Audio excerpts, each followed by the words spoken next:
Dear students, I welcome you in this lecture on measures of central tendency.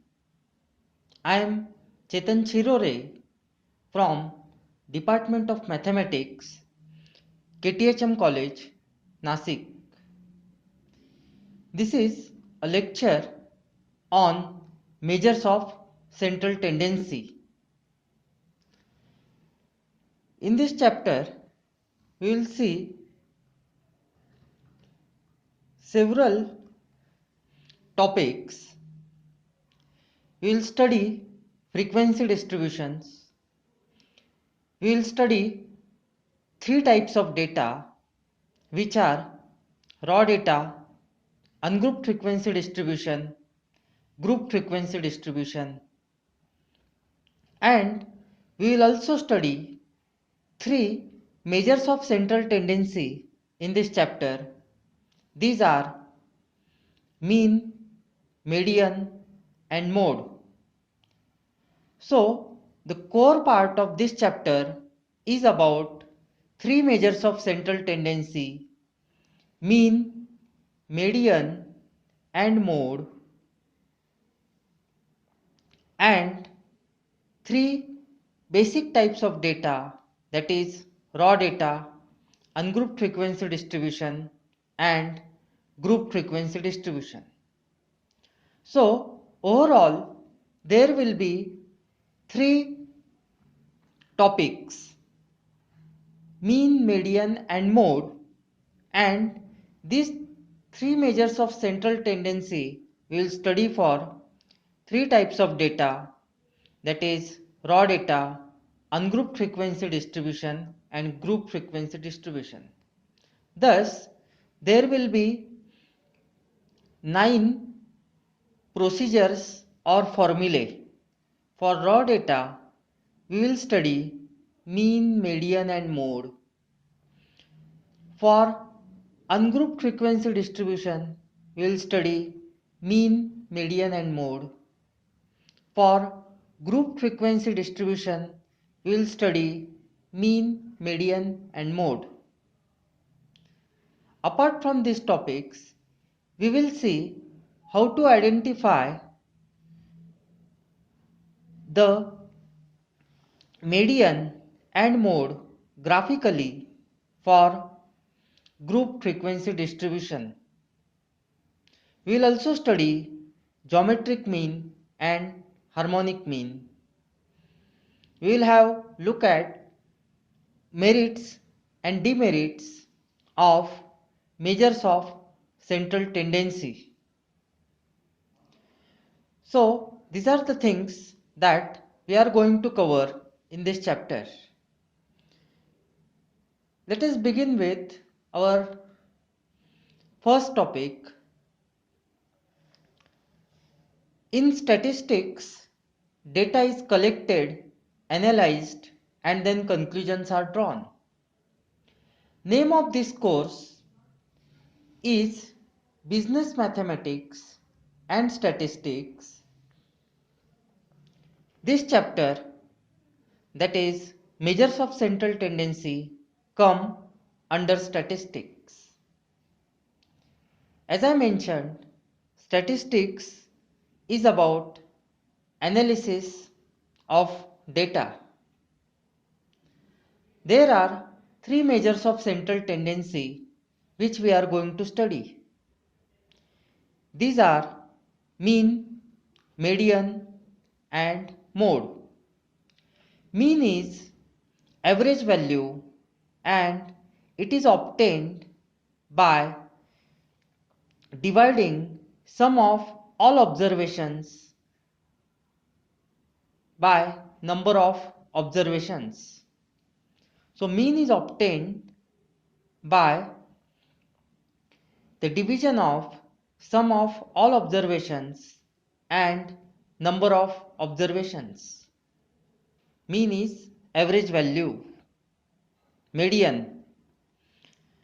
Median is middle value of observations when observations are arranged in increasing order. Mode is that observation or observations which is repeated highest number of times. So remember, three measures of central tendency. Mean is obtained as division of sum of all observations and number of observations. It is average value of observations.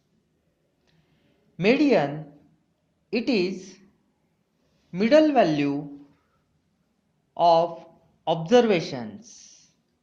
And mode is that observation which is repeated highest number of times. We will study these three measures of central tendency for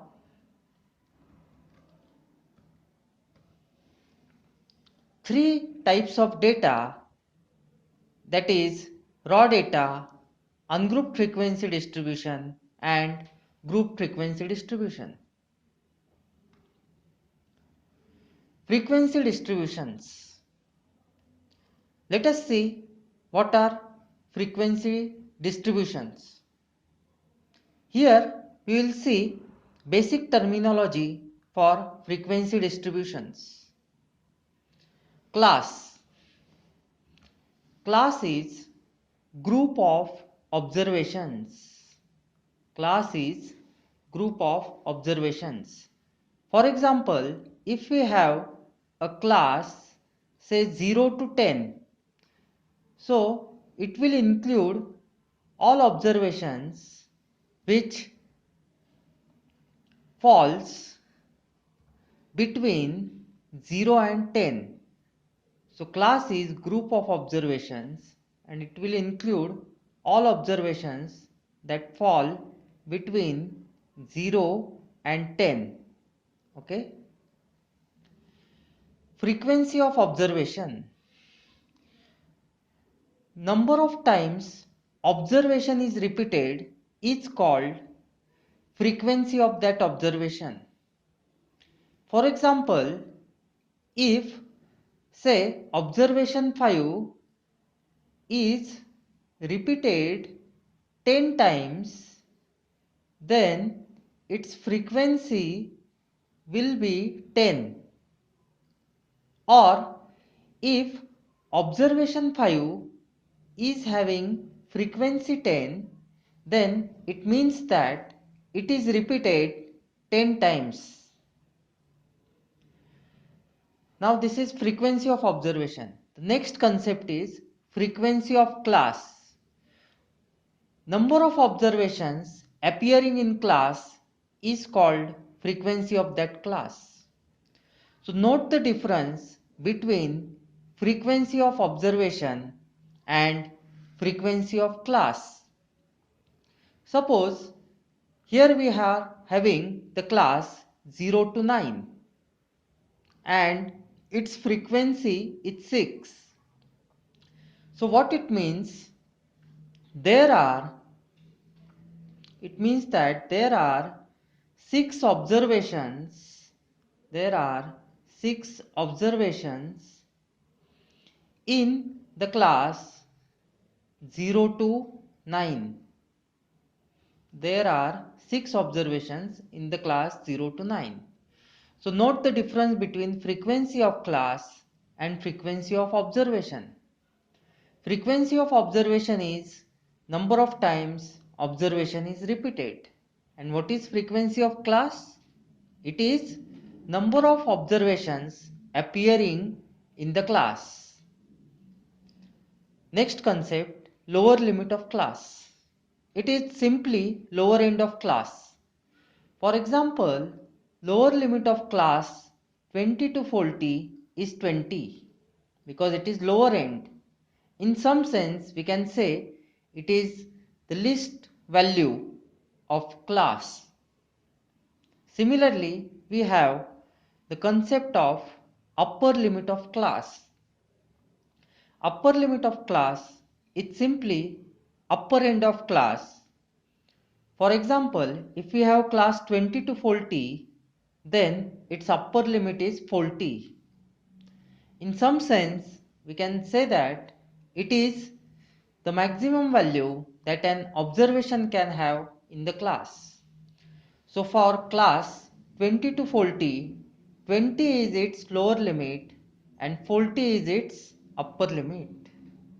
The next concept, class interval. It is also called as class width.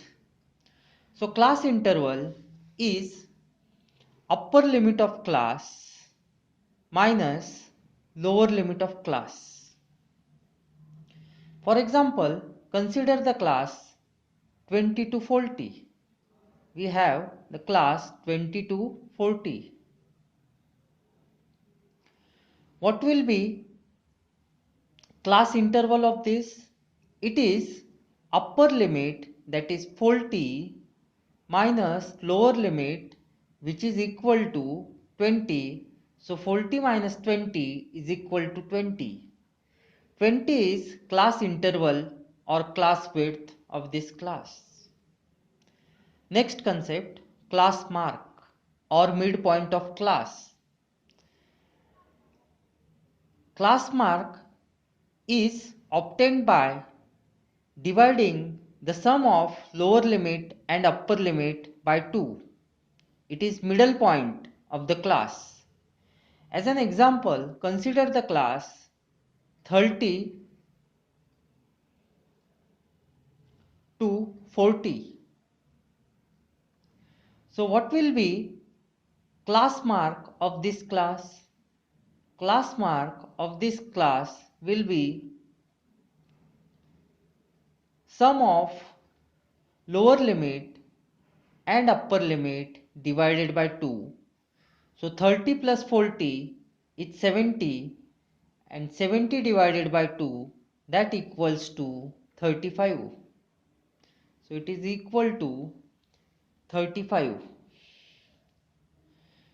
Or simply by observation you can say 35 is midpoint, because 35 is in between, or it is at the mid of 30 and 40. So even without using formula you can say that 35 is class mark of the class 30 to 40. Next, inclusive classification and exclusive classification. So there are two types of classifications. One is inclusive and another is exclusive. In inclusive type of classifications, upper limits are included in classes. For example, in the class 40 to 50, 50 is included. In the class 40 to 50, 50 is included, because this is an inclusive type of classification. Inclusive means it includes upper limits. The another type of classification is exclusive type of classification. There are different classes in this example, and in exclusive type of classification, upper limits are not included. So exclusive type of classification does not include upper limit. For example, in the class 30 to 40, 40 is not included, whereas in inclusive type of classification, upper limit is included, and in exclusive type of classification, upper limit is not included. There are two types of frequencies which we will need. First is less than cumulative frequency. So less than cumulative frequency is obtained by adding all frequencies from beginning of class to that class. Okay. For example, suppose we have to obtain less than cumulative frequency of the class say 30 to 35. So if we have to obtain less than cumulative frequency of 30 to 35, we have to add all frequencies prior to that class, including that class. So what will be less than cumulative frequency of this class? 30 to 35, sum of previous 5 plus 9 plus 13. So what is the sum? It is 27. So less than cumulative frequency of this class 30 to 35 is 27.